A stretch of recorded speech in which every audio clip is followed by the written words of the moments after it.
Hello guys, അപ്പോൾ welcome to my YouTube channel. അപ്പോൾ എനിക്ക് എന്താ പറയാനുള്ളതെന്ന് വെച്ചാൽ, നിങ്ങളൊരു പ്രൈവറ്റ് മെഡിക്കൽ കോളേജിൽ അഡ്മിഷൻ എടുക്കാൻ വേണ്ടി ചെല്ലുക. നിങ്ങൾക്ക് ഇപ്പോൾ അറിയുന്നത് hostel fee, mess fee, special fee and tuition fee, ഇതിനെക്കുറിച്ച് മാത്രമാണ്. പക്ഷേ എക്സ്ട്രാ വേറെ കുറേ ഫീകൾ നിങ്ങൾ അടയ്ക്കേണ്ടതുണ്ട്. അത് നിങ്ങൾ കയ്യിൽ പിടിച്ചിട്ടില്ലെങ്കിൽ, അവിടെ ചെന്നിട്ട് കയ്യിൽ പിടിച്ച് വെച്ചിട്ടില്ലെങ്കിൽ അവിടെ ചെന്നിട്ട് നിങ്ങൾ പ്രശ്നത്തിൽ പെടാൻ പോവുകയാണ്.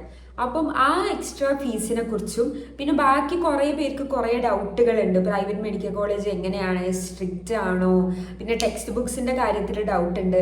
അതൊക്കെയാണ് ഞാൻ ഈ വീഡിയോയിൽ പറയാൻ പോണത്. അപ്പോൾ ഈ വീഡിയോ നിങ്ങൾ മൊത്തം കണ്ടു നോക്കുക. ഇത് നിങ്ങൾക്ക് ഭയങ്കര ഹെൽപ്ഫുൾ ആയിരിക്കും. അപ്പോൾ നമുക്ക് വീഡിയോയിലേക്ക് കടക്കാം. ആദ്യം തന്നെ പറയാനുള്ള എന്താന്ന് വെച്ചാൽ, നിങ്ങൾക്ക് അറിയാം ട്യൂഷൻ ഫീ എത്ര ഉദ്ദേശം വരും. പിന്നെ ഹോസ്റ്റൽ ഫീ ആൻഡ് മെസ് ഫീ രണ്ടും കൂടെ കൂട്ടിയിട്ട് മാക്സിമം പോയാൽ 1.5, അത് 1.5 ലാക്ക് അത്രയാണ് എത്താൻ പോകണം. പിന്നെ ഒരു സ്പെഷ്യൽ ഫീ, അത് ഓരോ കോളേജിൽ വാരി ചെയ്തിട്ടുണ്ട്. ആൻഡ് അപ്പോൾ ഹോസ്റ്റൽ ഫീ ആൻഡ് മെസ് ഫീനെ കുറിച്ച് കൂടുതൽ അറിയാൻ ഓരോ കോളേജിൻ്റെ നിങ്ങൾ എൻ്റെ വീഡിയോ കണ്ടു നോക്കുക. അതിൽ ഞാൻ ഓരോ കോളേജിൻ്റെ എടുത്ത് പറഞ്ഞിട്ടുണ്ട്. പിന്നെ ഇനി വരുന്ന എക്സ്ട്രാ ഫീസിനെ കുറിച്ചാണ് നമ്മൾ സംസാരിക്കാൻ പോണത്. അപ്പോൾ ആദ്യം പറയാനുള്ളത് അഡ്മിഷൻ ഫീനെ കുറിച്ചാണ്. അഡ്മിഷൻ ഫീ എന്ന് പറഞ്ഞിട്ട് നിങ്ങളിൽ നിന്ന് ഒരു 5,000 അവർ വാങ്ങിക്കും. പിന്നെ കോഷൻ ഡെപ്പോസിറ്റ്, അത് 5,000. കോഷൻ ഡെപ്പോസിറ്റ് എന്ന് പറഞ്ഞാൽ നമ്മൾ അവിടെ എന്തെങ്കിലും ഡാമേജ് ഒക്കെ ഉണ്ടാക്കുകയാണെങ്കിൽ അതിൽ നിന്ന് എടുക്കും, അല്ലെങ്കിൽ നമുക്ക് തിരിച്ചു തരും എന്നാണ് പറയുന്നത്. ഇത് തിരിച്ചു തരുമില്ലെന്ന് ഉറപ്പില്ല, ഇതുവരെ അതിനെക്കുറിച്ചിട്ടൊരു സംസാരം ഉണ്ടായിട്ടില്ല.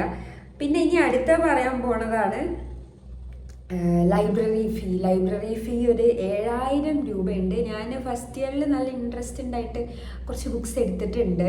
പക്ഷെ സെക്കൻഡ് ഇയറും തേർഡ് ഇയറും ഒന്നും ഞാൻ ഫൈനൽ ഇയർ ആയാലും ഞാൻ ബുക്സ് എടുത്തിട്ടില്ല. ഫൈനൽ ഇയറൊക്കെ ഹോസ്പിറ്റലിലാണ് ക്ലാസ്, നമ്മൾ അക്കാഡമിയിൽ പോകേണ്ട ആവശ്യം വരാറില്ല. അപ്പം അങ്ങനെ ഞാൻ ബുക്സ് ഒന്നും എടുത്തിട്ടില്ല. എന്നാലും പിന്നെ നമ്മൾ ഇതൊക്കെ അടച്ചേ പറ്റൂ കേട്ടോ. ഇപ്പം നമുക്ക് ലൈബ്രറി വേണ്ടെന്നും പറഞ്ഞാൽ അവർ ഫീ അടയ്ക്കേണ്ടെന്നും പറയില്ല, ഇതൊക്കെ അടച്ചേ പറ്റൂ. പിന്നെ അടുത്താണ് ട്രാൻസ്പോർട്ടേഷൻ ഫീ ഒരു 5,000 രൂപ വാങ്ങിച്ചിട്ടുണ്ട്. അതെന്തിനാന്ന് ഇപ്പോഴും മനസ്സിലായിട്ടില്ല. ഞങ്ങളുടെ ട്രാൻസ്പോർട്ടേഷൻ ആണോ ഇനി വേറെ സ്റ്റുഡൻസിൻ്റെ ട്രാൻസ്പോർട്ടേഷൻ ആണോ ഒന്നും അറിയില്ല. കാരണം ഞങ്ങൾക്ക് ഇതുവരെ ട്രാൻസ്പോർട്ടേഷൻ ഒന്നിനും ഉണ്ടായിട്ടില്ല. എന്നാലും നിങ്ങൾ ഇതും വേണ്ടാന്ന് പറഞ്ഞാലും നിങ്ങൾക്ക് ട്രാൻസ്പോർട്ടേഷൻ ഫീ അടയ്ക്കേണ്ടി വരും. പിന്നെ അടുത്തത് സ്പോർട്സ് ആൻഡ് ഗെയിംസ്, അതൊരു 4,500. എൻ്റെ കോളേജിൽ സ്പോർട്സ് നടക്കാറുണ്ട്, എന്നാലും നമ്മൾ എക്സ്ട്രാ ഫണ്ട് ഇടാറുണ്ട് സ്പോർട്സ് നടക്കുമ്പോൾ. അതുകൊണ്ട് ഈ സ്പോർട്സ് ഫീ എന്തിനാ ചോദിച്ചാൽ അറിയില്ല. മേ ബി ലൈക്ക് കുറേ ഫുട്ബോളോ എന്തെങ്കിലുമൊക്കെ വാങ്ങിച്ച് വെക്കാനായിരിക്കും. പിന്നെ അത് കഴിഞ്ഞ് ഇനി ഐ ഡി കാർഡിന് 100 രൂപ, അത് നമ്മൾ ഫൈനൽ ഇയർ വരെ ഇടേണ്ടതാണ്. പിന്നെ പ്ലസ് എക്സാമിന് നമ്മൾ പോകുമ്പോൾ എന്തായാലും ഐ ഡി കാർഡ് ഇടേണ്ടതാണ്. അടുത്തതാണ് ലാബ് ഫീ, അതും 5,000 ആണ് വരുന്നത്. അതും കാര്യമായിട്ട് എന്തിനാണെന്ന് എനിക്കറിയില്ല. പിന്നെ അടുത്തതാണ് എസ്റ്റാബ്ലിഷ്മെൻറ്റ് ഫീ എന്ന് പറഞ്ഞിട്ട് 8,500 വാങ്ങിക്കുന്നുണ്ട്. അപ്പോൾ അതെന്താണെന്ന് എനിക്ക് ഒട്ടും അറിയില്ല. ഫീ വാങ്ങിക്കാനുള്ള പേരുകളാണെന്നാണ് എൻ്റെ വിശ്വാസം. അത് കഴിഞ്ഞിട്ട് ഇനി ഒരു മിഷലേനിയസ് ഫീ, നമ്മൾ എല്ലാത്തിലും ഒരു മിഷലേനിയസ് എന്ന് പറഞ്ഞിട്ട് ഒരു കാര്യം പഠിക്കുമല്ലോ, അതുപോലെ ഒരു മിഷലേനിയസ് ഫീ, എന്തിനാന്ന് അവർക്ക് പോലും അറിയാത്തൊരു ഫീ, അത് 7,000 കൊടുക്കണം. പിന്നെ കൾച്ചറൽ ആക്ടിവിറ്റീസ് 3,000 കൊടുക്കണം. ഈ പറയുന്ന കൾച്ചറിനൊക്കെ നമ്മൾ 3,000 കൊടുക്കുമെങ്കിൽ പോലും നമ്മൾ ഓരോ കൾച്ചറൽ പ്രോഗ്രാം എന്തെങ്കിലും ഉണ്ടെങ്കിൽ, ഞങ്ങളുടെ കോളേജിൽ വളരെ കുറച്ചാണ് ഉണ്ടാവാറില്ല എന്ന് വേണമെങ്കിൽ പറയാം. എന്നാലും ഉണ്ടെങ്കിൽ അതിന് എക്സ്ട്രാ ഫീ ഞങ്ങൾ കൊടുക്കുന്നതാണ്. പിന്നെ അത് കഴിഞ്ഞ് യൂണിഫോമിന് 7,500. എനിക്ക് 7,500 മൂന്ന് സെറ്റ് യൂണിഫോം കിട്ടിയിട്ടുണ്ട്.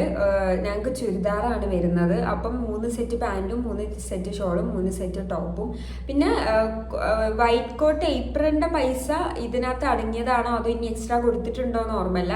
എന്തായാലും ഏപ്രണിന് ഒന്നിന് 500 ആണ് വരുന്നത്. അപ്പോൾ നിങ്ങൾ 2 മിനിമം വാങ്ങിച്ച് വെക്കണം. അത് കഴിഞ്ഞിട്ട് ഇനി ടെക്സ്റ്റ് ബുക്കിൻ്റെ ഫീ അന്ന് എൻ്റെ ഒരു ഓർമ്മ വെച്ചിട്ട് 12,000 ആണ് കൊടുത്തിട്ടുണ്ടായിരുന്നത്. പക്ഷേ 12,000-ന് ഞാൻ നമ്മൾ പുറത്തുനിന്ന് ടെക്സ്റ്റ് ബുക്ക് വാങ്ങിക്കുകയാണ് നല്ലത്. കാരണം അവർ കുറേ ടെക്സ്റ്റ് ബുക്കൊക്കെ തരും, നമുക്ക് വേണ്ടതും വേണ്ടാത്തതും. എനിക്കൊരു ബൈക്കമ്പിൽ ഒരു ദിനേശ് പൂരിയും വാസുദേവനും ഉണ്ടായിരുന്നു. ഞാൻ ആകെ തൊട്ടിട്ടുള്ള വാസുദേവനാണ്. ഞാനല്ല, നമ്മൾ വാങ്ങിച്ച എല്ലാവരും അങ്ങനെ പഠിച്ചിട്ടുള്ളത്. ദിനേശ് പൂരി വെറുതെ ആയിരുന്നു. അതുപോലെ തന്നെ ഇപ്പം നമ്മൾ ഏതെങ്കിലും ബുക്ക് അവിടെ നിന്ന് വാങ്ങിയെങ്കിലും ടീച്ചേഴ്സ് നമ്മളോട് വേറെ വാങ്ങിക്കാൻ പറയും. അപ്പോൾ അത് പോയിട്ടിട്ട് നമുക്ക് അതും വാങ്ങിക്കേണ്ടി വരും. ഇനി അടുത്ത കുറേ പേർക്ക് വന്നിട്ടുള്ള ഡൗട്ടാണ് ടെക്സ്റ്റ് ബുക്ക് മേടിക്കണോ അതോ PDF മതിയോ എന്ന്. ഫസ്റ്റ് ഇയറിലൊക്കെ എന്തായാലും ടെക്സ്റ്റ് ബുക്ക് വാങ്ങിക്കുന്നതാണ് നല്ലത്. നമുക്ക് ടെക്സ്റ്റ് ബുക്കിൻ്റെ ആവശ്യം വരും. നമ്മളോട് ടീച്ചേഴ്സ് ടെക്സ്റ്റ് ബുക്കൊക്കെ ക്ലാസ്സിൽ കൊണ്ടുവരാൻ പറയും. പിന്നെ പഠിക്കാനും നല്ലത് ആക്ച്വലി ടെക്സ്റ്റ് ബുക്കാണ്. ടെക്സ്റ്റ് ബുക്ക് ഇല്ലാതെ ചിലപ്പോൾ നമ്മൾ ക്ലാസ്സിന് ഗെറ്റ് ഔട്ട് വരെ ആവാൻ ചാൻസ് ഉണ്ട്. അതുകൊണ്ട് ടെക്സ്റ്റ് ബുക്ക് വാങ്ങിക്കുന്നതാണ് നല്ലത്.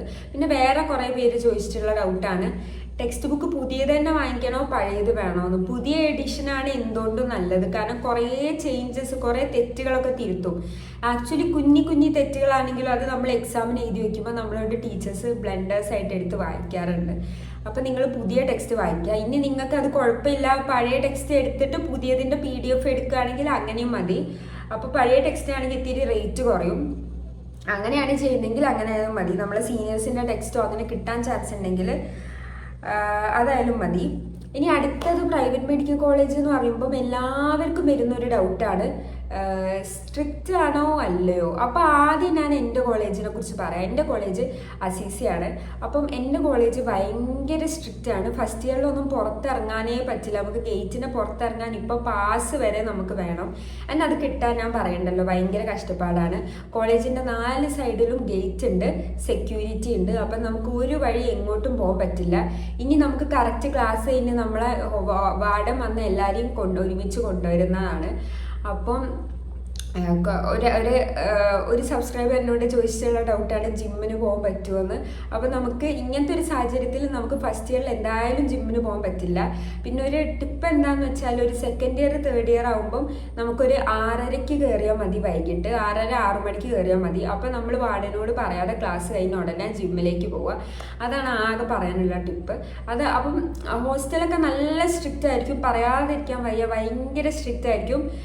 വാർഡന്മാരെ വായിലിരിക്കുന്ന മൊത്തം കേൾക്കേണ്ടി വരും. നമ്മളെ ഡ്രസ്സിങ് പോലും അവർ കുറ്റപ്പെടുത്തും. പിന്നെ മെസ്സിലെ ഫുഡ് ഫസ്റ്റ് ഇയർ എന്തായാലും വലിയ കുഴപ്പമുണ്ടാവില്ല, അത് ഉറപ്പാണ്.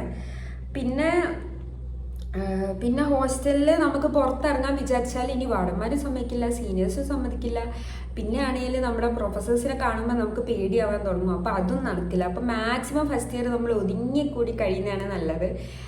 അപ്പം എല്ലാ കോളേജിലും ഇത്ര സ്ട്രിക്റ്റ് അല്ല, എന്നാലും എല്ലാ കോളേജിലും ഫസ്റ്റ് ഇയർ സ്ട്രിക്റ്റ് ആണ്.